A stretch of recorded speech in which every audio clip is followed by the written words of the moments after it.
Yo, what's going on, guys? It's your boy Otaku Heaven coming at you with a double chapter review as I've been absent the past 2 weeks, focusing on my final exams, and now I'm back. Basically, we're gonna start off with what I think Tabata's doing, and I think he's thinking right now because, to be honest, if you've read all of Black Clover up to this point, which I'm pretty sure you have, it's been pretty badass. But this arc just kind of like is on the back burner. It's like a passing arc. He's trying to think of a good arc, which means the next arc is probably going to be pretty badass because Tabata's proven he has the skill to make a badass manga. And with every manga, there's these passing arcs like this, so you should expect them. But at the end of it, it actually starts getting pretty good because we get to see a little bit more of the chick from the White Knight's Demon's Eyes that I'm actually pretty interested in. I'll talk more about that later. We're going to start off with chapter 41. You still have Asta hanging from the broom, and Gauss is just like, if you want to get off, just fall off. And the nun's like, you're such a dick. Not exactly like that, but that's pretty much what she said. Then they wind up finding Marco, one of the little children, just chilling out in the snow. He's basically covered in a snowball, like he just rolled down a hill or something, like one of those old cartoons, such as Scooby Doo or something, where just their arms and their heads poking out. And then Asta taps him on the head with a sword, effectively releasing him from the spell where he was, basically captured by the enemy, the bad guys, Barrow and whoever the other guy's name is. We haven't gotten both of their names yet, I don't believe. The main guy is Barrow, though. We'll find out about that later. But we get to see what's going on with um, the whole situation of them draining the mana once Aston then finally makes it there. And right before Aston then make it there, Gauch has already made it there, and we see some kids that have been placed in a torture chair, basically, where their mana is sucked out from them, and they're just about to put Mary in the chair, and Mary isn't even concerned about her own safety. She's like, "No, don't make my brother mad. You're not gonna like it if he's mad." And then Gauch comes in and he sees them about to put Mary in that chair. He's like, "What are you bitches doing?" And then like runs in to attack them, and Gauch attacks them with some kind of mirror beam. Like, he hasn't specified exactly how he gets the beans, but we know how his mirror powers work, basically, just like a mirror. And anyway, after that, the other guy, the snow power guy that's on the inside and part of Barrow's team, he has snow magic, and he tries to to hit Gal with a snow cry, which is basically a widespread AOE effect of a straight snow attack. And he couldn't hit Gallus, and he's like, Barrow, what am I going to be able to do? I can't hit him. And then basically after that, he's like, all right, I'm going to try a new tactic. He summons some snow friends, sort of like we saw Raditz do in the previous chapters, where he had the little dolls. This time is like snowmen, basically, that he called it snow forms, snow friends, because he's so obsessed with having friends, this dude is.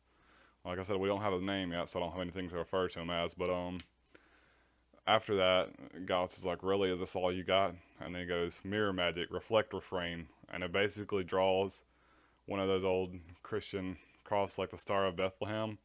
It just kills everything around him. All the snow friends. He's like, I'm gonna kill all of you bastards. And then all of a sudden Asta appears and he's like, why would you do this? The nun goes, some of these kids may not even be able to use magic ever again.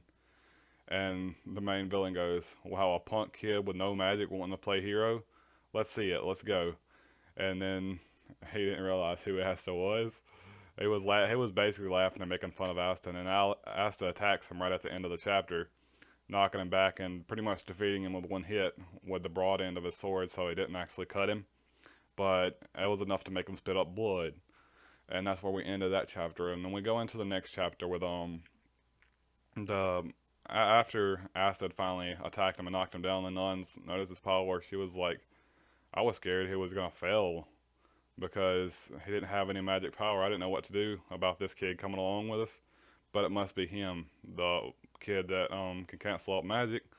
But she never said that the kid that can cancel out magic. She just said it must be him, meaning that she's heard about Asta. So Asta's name has spread throughout the Clover Kingdom, from what we can understand by her saying that. And anyway, Asuka's talking to the dude. He's like, "Why would you do that? Do you know how difficult it is to live without magic power?" And Barrow says, "Why should I care about killing anybody or taking someone's magic? I don't give a fuck about anyone." And basically after that, Asta gets ready to. He gets really pissed. He, you know, gets ready to punch, and he's about to just decimate this dude's face. It's just shattered into pieces. And basically, right before the end, the nun's like, "No, stop! Don't do that!" And then at the same time, Ass is like, "Yeah, you're right." He's like, "Yeah, I was thinking the same thing," and then punches the wall. That's what he was thinking in his head. So he didn't punch him, and he's like, "You'll spend the rest of your life paying for this. That's the best way to do it." And then the nun's talking to him like, "Yeah, you shouldn't hit him. You did a good job doing that." And after that, Asta runs around tapping all the kids on the head with the broad end of his sword to wake them up. And all of them just suddenly come to consciousness, and they're all wondering what the hell was going on. And we get to see a little bit about the nun that Asta loves. Basically, he's like, "You must have trained in the village of Hodge, right? The sister Lily actually came and trained under me." And Asta's like, "Really? What did she say about me?"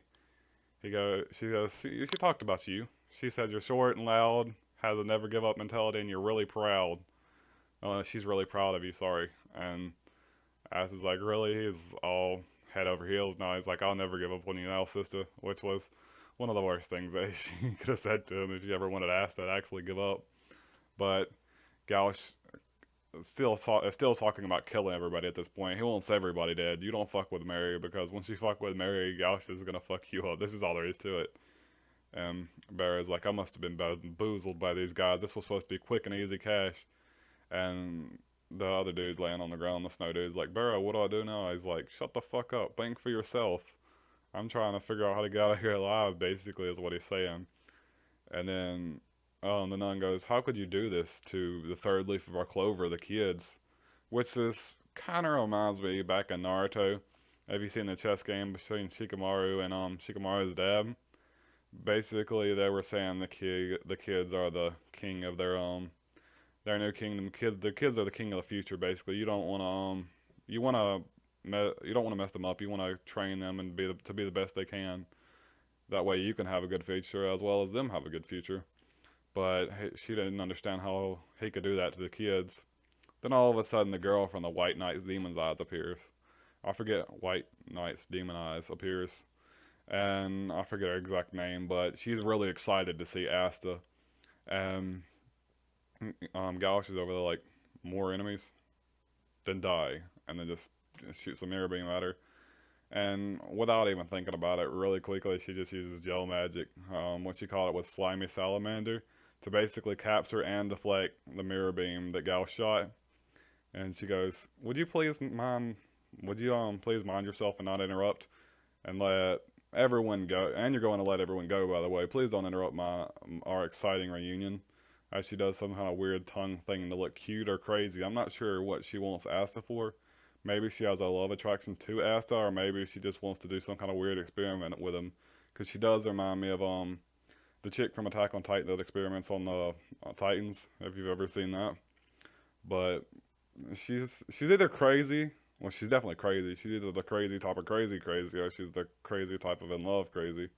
But something's wrong with her. I'm pretty interested in seeing how they go, what route they go with her. Um, I want to see more of her, which we'll probably get next chapter, and I'm pretty excited about that. Which made this arc actually kind of worth it, because this arc was just, like I said, it was a side arc, which means Yuki Tabata's thinking. Tabata's thinking about what he's going to do with the next arc. And if the next arc is anything like the previous dungeon arc, that arc was the shit. So this next arc is probably going to be pretty good. I'm just going to call it. I'm not going to say for a fact, but just expect that. Overall, I'm just going to review this arc as a whole instead of the two chapters individually. I'm going to say that this arc it's probably like an 8 out of 10, purely because we got to see the White Knight Demon's Eyes, and a little bit of plot progression on Gauch and who this nun is and what Lily truly feels about Asta, which is what we all pretty much thought anyway.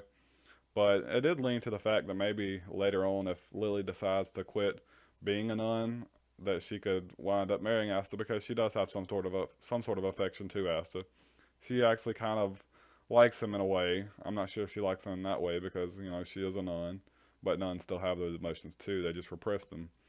But uh, it could lead to Lily and Asta winding up together towards the end of the series, which is what everyone wants to see. Well, maybe Rebecca. I'm not sure, but I'd rather see Lily because that's the one Asta wants. But anyway, Rebecca's pretty cool too. Anyhow, just expect that next arc. And sorry for finals get it away, but it's here now, and that's all, guys. 8 out of 10. Peace.